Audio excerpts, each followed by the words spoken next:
Assalamualaikum warahmatullahi wabarakatuh. Selamat pagi. Di sini saya akan melanjutkan pembahasan materi masih seputar kesebangunan. Kalau di pertemuan sebelumnya kemarin kita sudah membahas mengenai bangun datar yang sebangun. Sekarang kita akan membahas mengenai segitiga sebangun. Nanti untuk penugasannya saya letakkan di akhir video. Silahkan disimak videonya dari awal sampai akhir. Nanti jika ada yang masih belum dipahami, nanti bisa ditanyakan melalui WhatsApp atau grup WhatsApp seperti biasa. Nanti bisa dibuka juga modulnya pada halaman 36 sampai 37 pada materi ketiga yang sebangun.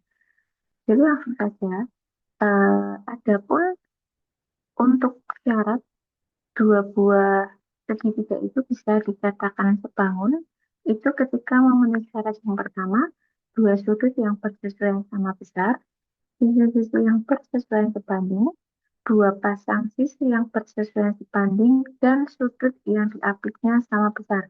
Nah, ketika ketika salah satu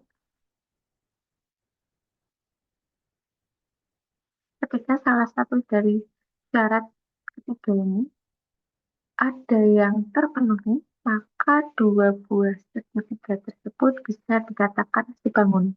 Jadi kalau di kesebangunan yang setingkat kemarin kan ada syaratnya dua, sudut-sudut yang bersesuaian sama besar dan sisi-sisi yang bersesuaian sebanding. Ketika memenuhi dua syarat itu, maka dua buah bangun datar bisa dikatakan sebangun. Nah, tapi untuk pada segitiga ini, ketika memenuhi salah satu dari tiga syarat ini, maka segitiga tersebut bisa dikatakan segitiga yang sebangun. Nah, langsung saja, eh, perhatikan di sini ada sebuah segitiga besar ABC sama segitiga kecil di dalamnya ADE.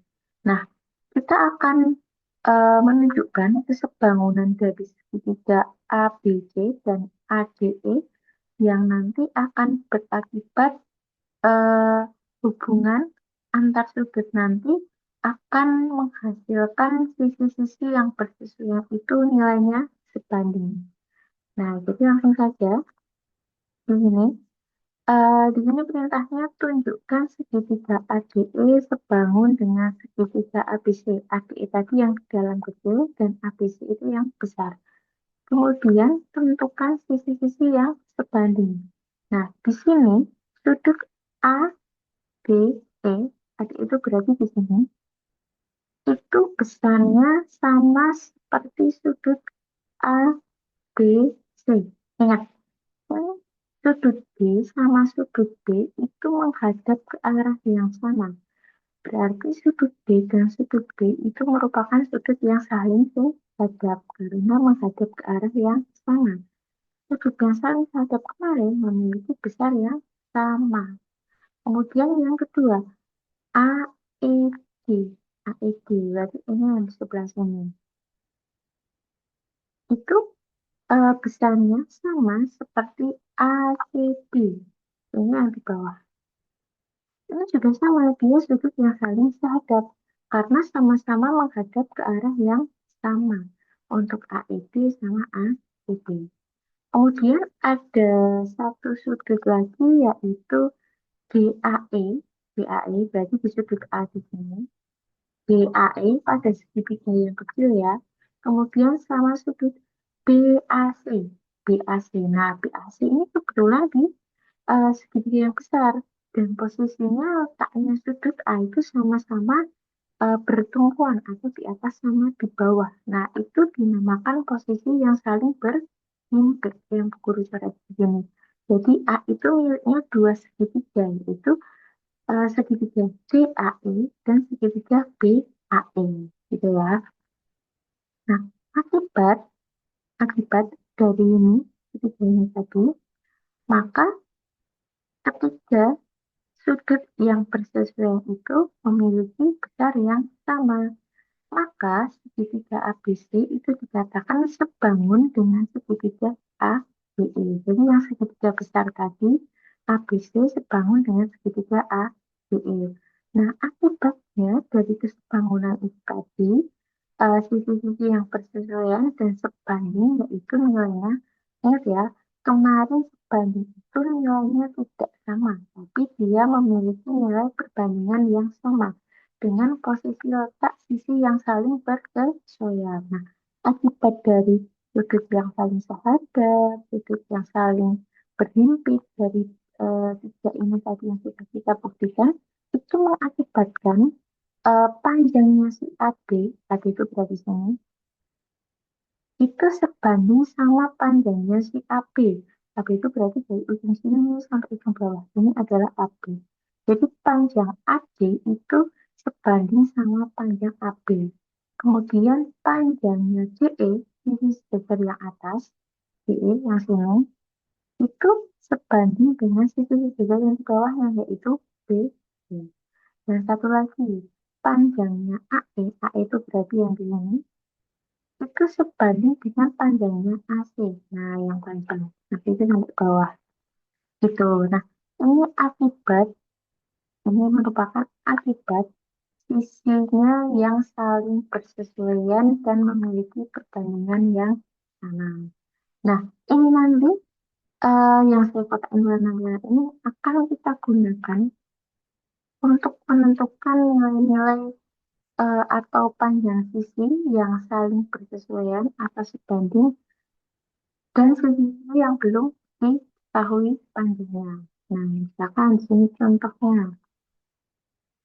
Contohnya di sini ada sebuah segitiga ADE yang kecil dan segitiga ABC, di mana panjang AB-nya itu adalah 14, panjang CB-nya itu 7, panjang DE-nya 20, dan panjang IC-nya 10. Nah, di sini diminta untuk menentukan panjangnya BC sama AC.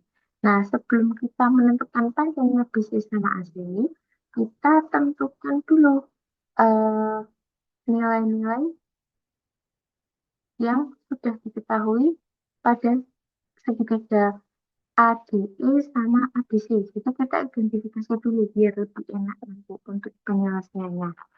Nah, di sini itu panjangnya kan untuk AD 14, kemudian untuk DB-nya 7. Jadi saat kita mencari panjangnya AB, ini ya, AB, itu nilainya sama seperti AD ditambah sama DB. Ini ditambah sama DB.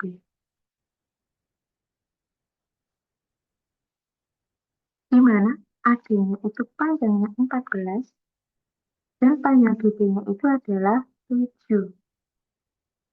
Sehingga kita peroleh 14 ditambah 7 adalah 21 cm. Jadi panjangnya A sampai D itu 21 cm. Tapi kalau panjangnya A sampai B hanya 14 dan panjangnya DB itu hanya 7. Jadi AB itu diperoleh dari AB ditambah sama DB. Nah, langsung saja kita coba mencari panjangnya BD. Ingat, di rumus ini tadi yang saya kotakkan warna merah ini tidak harus digunakan ketiganya. Kita boleh menggunakan misalkan nanti AD dibanding AB itu sama dengan BE dibanding BC. Atau bisa juga AD dibanding AB itu sama dengan AE dibanding AC. Jadi nanti tergantung kebutuhan pada konteks soal yang diminta kira-kira panjangnya yang mana. Nah, kalau yang bagian ini kebetulan yang ditanyakan adalah BC. BC itu adalah sisi sejajar yang bagian bawah. Berarti bisa kita gunakan perbandingannya nanti nilainya AB dibanding sama AB sama dengan DE dibanding sama BC. Nah, di sini untuk AD-nya kebetulan juga udah ada, dan AB-nya tadi juga sudah kita hitung dapatnya 21, DE-nya 20, dan BC yang akan kita hitung. Nah, langsung saja kita masukkan ke perbandingannya. Ini ya, AD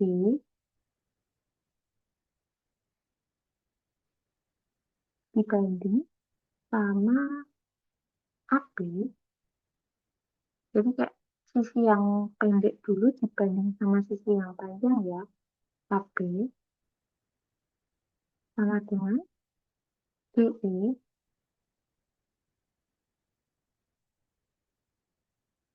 dibanding sama BC. Nah, sekarang kita masukkan nilai-nilai yang sudah diketahui. AB-nya 14,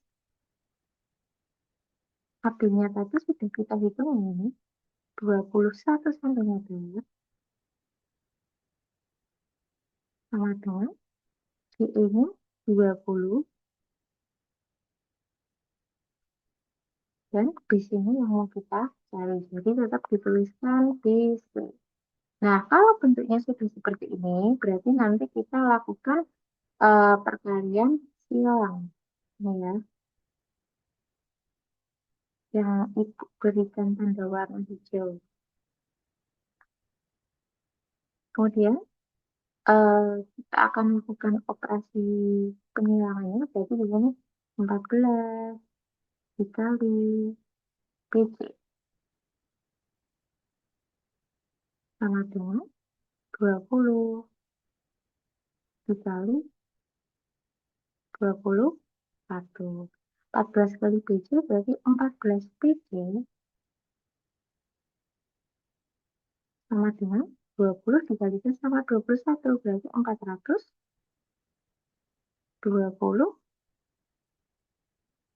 Kemudian kita cari DC-nya. DC sama dengan 420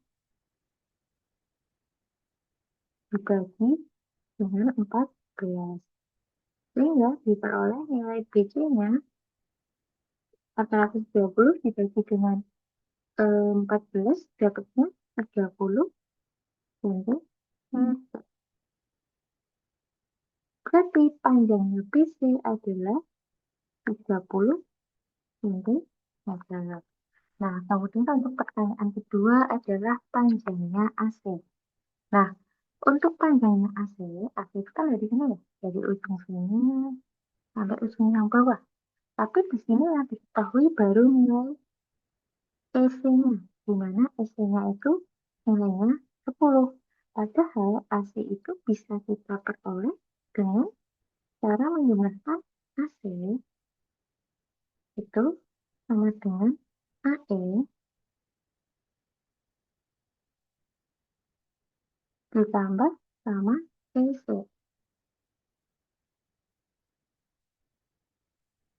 Di mana AE-nya nanti kita cari dulu, dan untuk panjang EC-nya 10, berarti kita peroleh nih. AC itu sama dengan AE ditambah sama EC-nya 10. Ini ya. Nanti ini akan kita gunakan untuk melakukan operasi hitungnya agar nanti kalian lebih mudah. Saya menuliskannya sengaja uh, terpisah agar nanti kalian lebih mempermudah dalam belajarnya. Nah, langsung saja kita gunakan perbandingannya. Ingat ya, ketiga ini tidak harus digunakan secara bersamaan. Boleh memilih dua pasang yang berbeda. Kebetulan di sini yang mau dihitung AC. Nah, bisa kita gunakan perbandingannya. Ini lanjutannya AE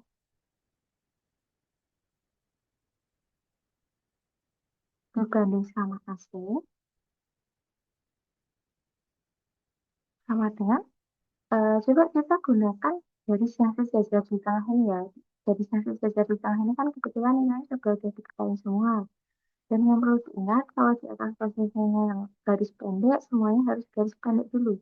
Berarti sini DE dibanding sama BC, karena DE sama BC lebih panjang BC, dan AE sama AC lebih panjang AC-nya juga. Nah, kita masukkan AE-nya, tetap kita tuliskan AE, ini AE. Kemudian AC-nya kita masukkan seperti yang sudah kita cari tadi, yang bagian ini. AE-nya kita ganti dengan nilai yang ini. Kita masukkan AC-nya berarti AE ditambah 10 sama dengan DE-nya Dapatnya 20, biasanya 30. Kemudian habis ini kita kalikan silang sama seperti tadi.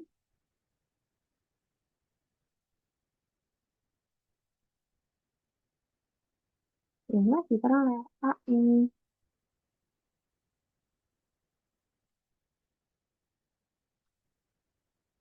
Dikali sama 30 itu sama dengan 20 dikali dengan AE ditambah 10. Nah, kalau bentuk operasinya seperti ini, berarti harus kita kalikan satu-satu terlebih dahulu. Nanti dengan bilangan yang di luar kurung. Nanti 20 dikali AE. 20 dikalikan dengan 10.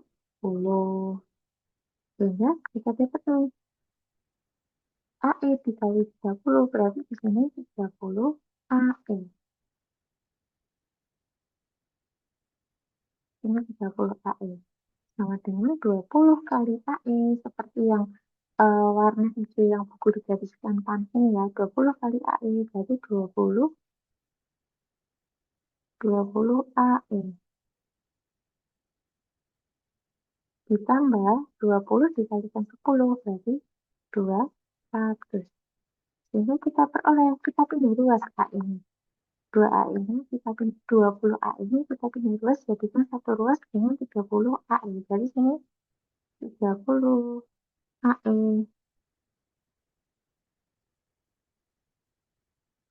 20-nya di ruas kanan positif, berarti kalau dipindah ruas kiri, jadi negatif, negatif 20 AE. Sama dengan 200. Sehingga kita peroleh 30 kurangi 20, berarti masih 10 AE.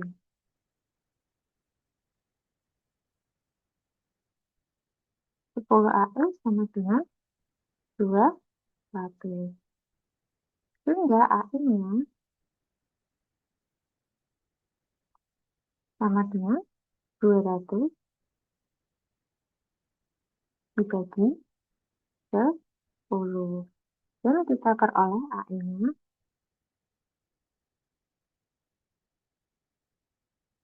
itu boleh dicoret nolnya 1. Jadi AE-nya 20 cm. Nah, tapi kan di soal yang diminta adalah panjangnya AC ya. Nah, langsung aja kita masukkan ke sini. AE-nya tadi dapatnya 20. Berarti di sini 20 ditambah sama 10. 20 ditambah sama 10 yaitu 30. Berarti panjang AC-nya adalah 30. Ini tadi panjangnya 20 ya. Nah, berarti panjangnya 20. Nah, AC-nya berarti 20 ditambah sama 10. Dapatnya 30 cm. Oke, mungkin ini untuk penjelasan dan contoh soal yang buku diberikan. Nanti kalau masih ada yang dibingungkan, boleh ditanyakan. Kemudian untuk penugasannya, nanti silahkan dikerjakan modul kalian di halaman 39, nomornya 4. Jadi di sini ada 3 gambar, nanti silahkan dicoba dicari nilai X, Y, dan Z-nya. Kemudian ini untuk yang nomor 2, nanti yang diminta adalah panjangnya AB. Ini maaf, panjangnya EB, yang buku bertanding warna merah. Kemudian panjangnya ST, dan panjangnya PR. Nah, nanti silahkan disimak penjelasan materi dari Bu Guru barusan paparkan tadi. Insya Allah nanti akan mudah dipahami dan nanti jika ada kendala boleh ditanyakan. Nanti untuk pengumpulan tugasnya seperti uh, pada kelas lainnya nanti menggunakan link Google Form, dan yang perlu diingat link Google Form setiap kelas itu berbeda-beda. Jadi silahkan dicermati untuk linknya kira-kira udah benar belum untuk sesuai kelasnya. Nanti untuk info lebih lanjut atau misalkan ada kendala boleh ditanyakan ya. Sekian untuk pembelajaran daring pada hari ini. Tetap semangat. semangat belajarnya. Wassalamualaikum warahmatullahi wabarakatuh.